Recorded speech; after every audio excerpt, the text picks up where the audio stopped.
Okay, let me just be honest. Hardly anybody likes search committees. Hardly anybody. Here's why. Here's why. Pastors complain. Pastors complain search committees are too big. They got the wrong people on them. They're too controlling. They can't agree on anything. They move too slowly. They're hard to schedule meetings for.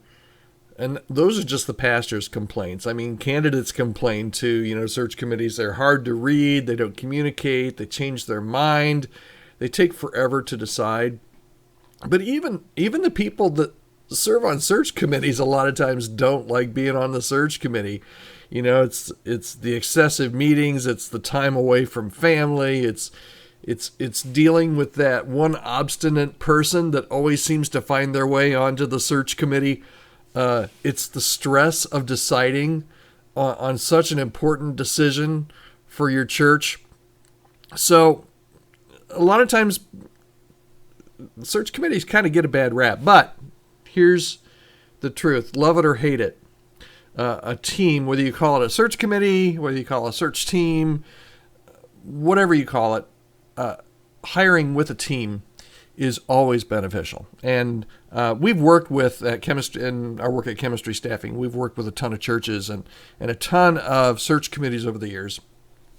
And I've got for you, let's see here, eight tips that I would like to share with you on search committees and putting together your search team. This is kind of a 30,000 foot overview, but these are what I'm going to call Todd's must-haves for my church search committee or my church search team. Okay. First of all, the first have is you have to have a structure. You have to have a structure. Search teams come in all sizes, all flavors. We've worked with search teams from 2 people to 22 people. That was quite the search committee meeting. But every team is different. Whether, sometimes they're small, sometimes they're large. Sometimes the people on the committee are good friends. They've known each other for years. Other times, maybe in a little bit of a larger church or larger settings, maybe they don't even know each other beforehand. So they're still trying to get to know each other. Some search teams have full authority. They have final yes or no vote on whether or not a candidate gets hired. Others are there just to vet candidates, to interview candidates, and then make a recommendation to like a board of elders or to a pastor or something. But regardless of the size and the way it's all set up, you have to have a structure. There have to be some parameters on how the team will run and how you're going to deal with disagreements, how you're going to deal with splits, and how actually to determine success. Okay, so that's must-have number 1. You have to have a structure. Number 2, the next must-have, you just have to have. You've got to have a leader. Somebody has to be in charge. Matter of fact, and we've seen this in search committees, if your search committee doesn't have a leader, someone will step up and fill that vacuum and be your leader. And a lot of times the person that steps up to fill that vacuum and to be the leader isn't necessarily the best person to be in charge. So every search committee is different. Sometimes you elect a leader. Sometimes the leader is your pastor. But you need to have someone that's in charge, someone that can call the meetings, somebody that can keep the meetings on track, and somebody that's just the one that everybody looks to and says, okay, you're our leader. What do we do? What do we do next? Okay. So you got to have a structure. You got to have a leader. Number 3, you got to have a plan. Got to have a plan. What are you going to be hiring for? And here's a question that a lot of times I'm amazed search committees don't ask. Is this really the position? Is this really what our church needs? Or are you just in replacement mode? We had the youth pastor resign, so we need to hire a youth pastor. Let's just go dig up the job description from when we hired him, 6 years ago and hire somebody new. So that's part of the plan too. Is this really the position that your church needs right now? How much can you afford? What's in the budget? What's the urgency? How soon do you have to have this? What's the contingency plan? This is all part of having a plan. What's the contingency plan? What's happening right now? What's going to happen in the interim, in the time that it takes to find this next person? And here's a hint though. If you don't have a plan, and honestly, a lot of search teams don't have a written plan. You need to have a written plan. If you don't have a real plan for your search, your search can turn into a real mess. So you really have to have a plan. Matter of fact, if you don't have a plan, the chances of a good outcome, of a good hire, is going to decrease significantly than if you had a plan. Okay?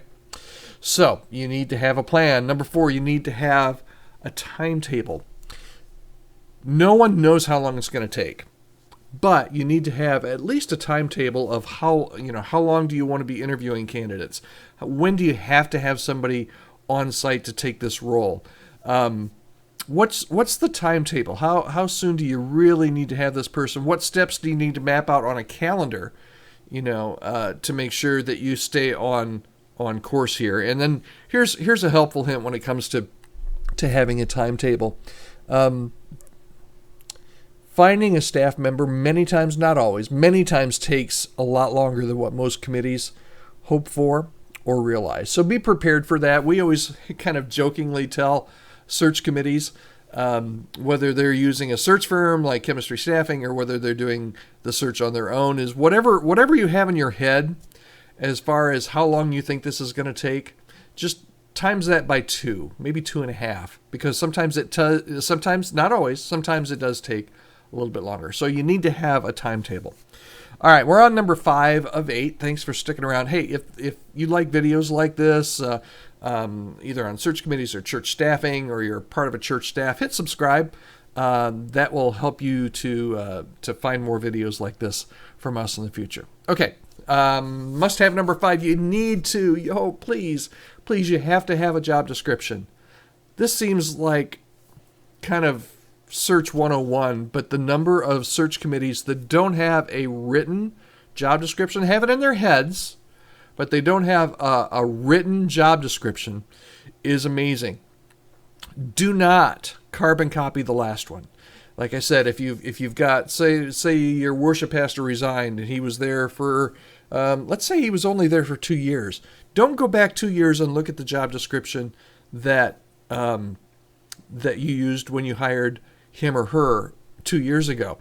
Chances are things have changed. I mean, we've been through a lot in the past 3 years as a church, right? So a lot of things have probably changed, and now is a good time to hit reset, right? What went really well with our last person, if this is a replacement hire?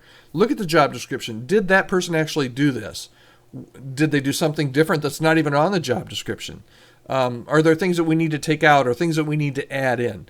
So now is a perfect time to reset. Now, I'll tell you that this is the reason why it's not done as much.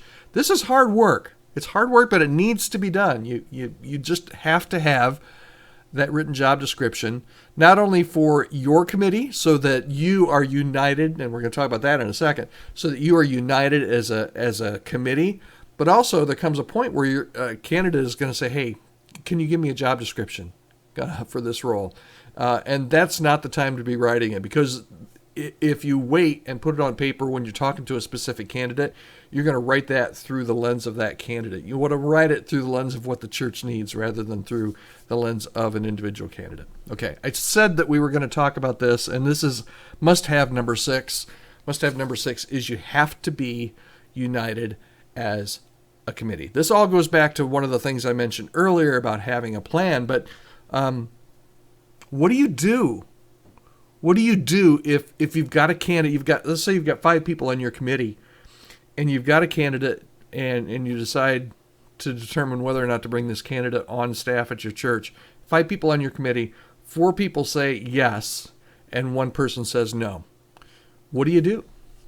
What do you do? Do you hire this person with 1 kind of dissenting vote? Or do you go back to the drawing board? What is needed for approval? And let me give you some truth here. The time to determine what you're going to do in that situation is not when that situation arises. The time to determine what you're going to do in that situation is well before that situation arises. So that's part of the plan. You must decide before you get in this situation. Is it going to take a unanimous vote of this committee in order to move forward with a candidate? Does it take 2/3? What's our success rate here? What is our outcome going to be? So you have to be united. And two more here. Number 7, you have to protect the church. Okay? A couple of practical ways that you need to do this. And I hate the first one. I just hate it. But you have to run a background check. If you're not running a background check on any candidate that you're really, really considering bringing onto your staff, you're doing your church a disservice, and you're not doing your due diligence. You have to protect the church. That means you have to, every time before you move forward with a candidate that you're really serious about, you have to do a background check. What that's going to do is that's going to tell you at least a couple different things. Number one, it's going to verify their education, that what the information that they put on their resume is honest and truthful. And yes, we work with candidates all day, every day at Chemistry Staffing, and we have been stung by this. A candidate that, oops, I forgot that I didn't get that degree that I have on my resume, or something like that. So there's a reason why you do the background check on education. The other thing that it's going to show you is any kind of past criminal history or any kind of registries that you don't want a candidate to have their name on. Okay, and again, we've seen this. We've asked candidates any kind of skeletons in your closet or anything. No, and it turns out they had a DUI, 2 years ago. So those things you just have to be able to protect your church by doing a background check. Now, that doesn't mean if you find something on a background check, you don't go back. It's not an automatic disqualifier, but you need to have that independent verification. And then that also means that you do reference checks as well. You need to do multiple reference checks, contacting references, and just making sure that they are confirming what you're seeing, the potential in this candidate. You must do due diligence. I just said do. You must do due diligence before you hire. You just have to. You have to protect your church. Okay.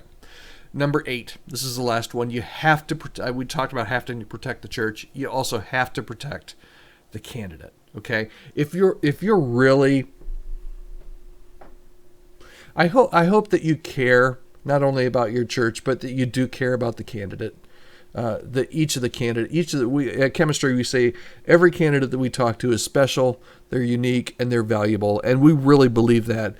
The people that we talk to day in and day out are people that feel like God has called them to ministry. They could be doing anything, but they're working in the church, they're serving Jesus, and they want to find, more than anything, every single one of them, a place where they can belong, a place where they can fit, and a place that they can minister and have a positive impact on the kingdom.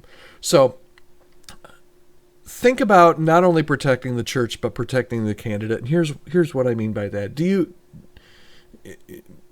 Are you bringing, and this is kind of a gut check, when you look at an individual candidate, are you bringing them and their family into a healthy situation?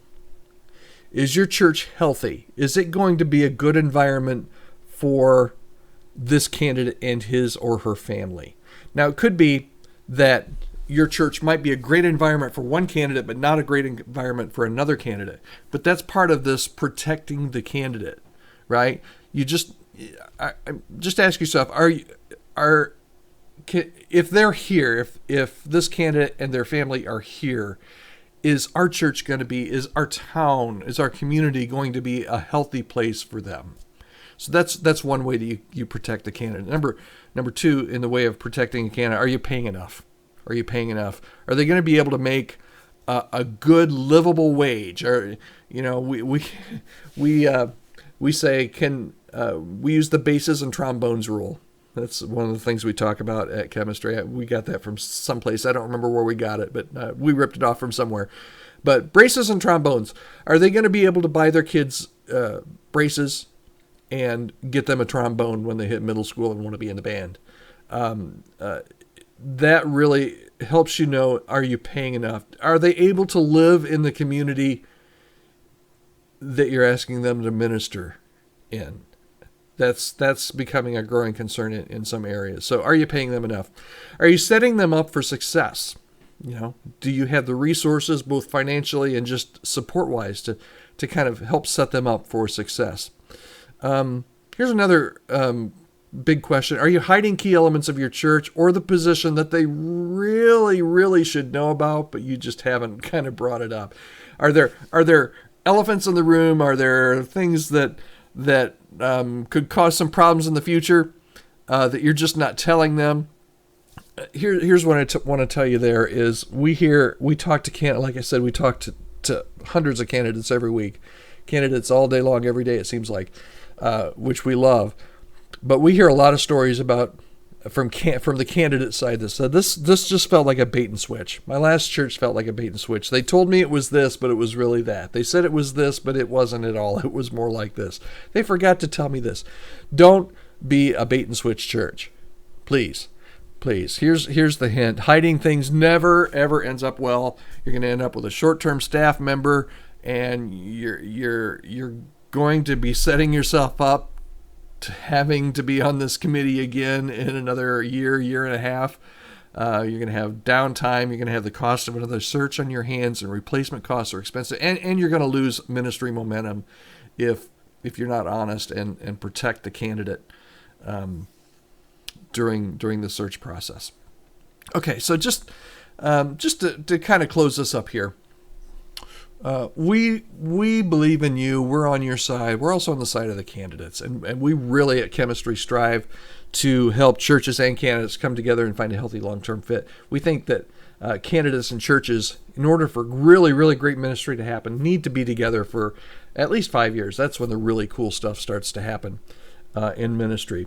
If you have, and even if we don't get a chance to partner with you or your church, even if you're doing the search on your own, man, we hope that these tips will be helpful to you. If there's any way that we can come alongside your church as you search for a staff member, there is a link below that will allow you to sign up for a free 30-minute consultation with us, no charge. We'd love just to talk with you and find out a little bit more about your church. See if there's any way that we can help you. We have we do this. This is what we do, and we have a very kind of set way to kind of help come alongside your search committee, not replace your search committee, but come alongside your search committee to help you find really, really great potential candidates that will be there for a good amount of time. And what we call it is healthy long-term fit. So if there's any way that we can help you with that, or you just want somebody to talk to, feel free to leave a comment below and reach out to us. We will respond and would love the opportunity to talk to you. If you like this video, hit subscribe. We do a number of videos every week that we have on the subject of hiring, and hopefully you will find some of that to be helpful as well. Hit the thumbs up, and we really appreciate you. Thanks so much for watching.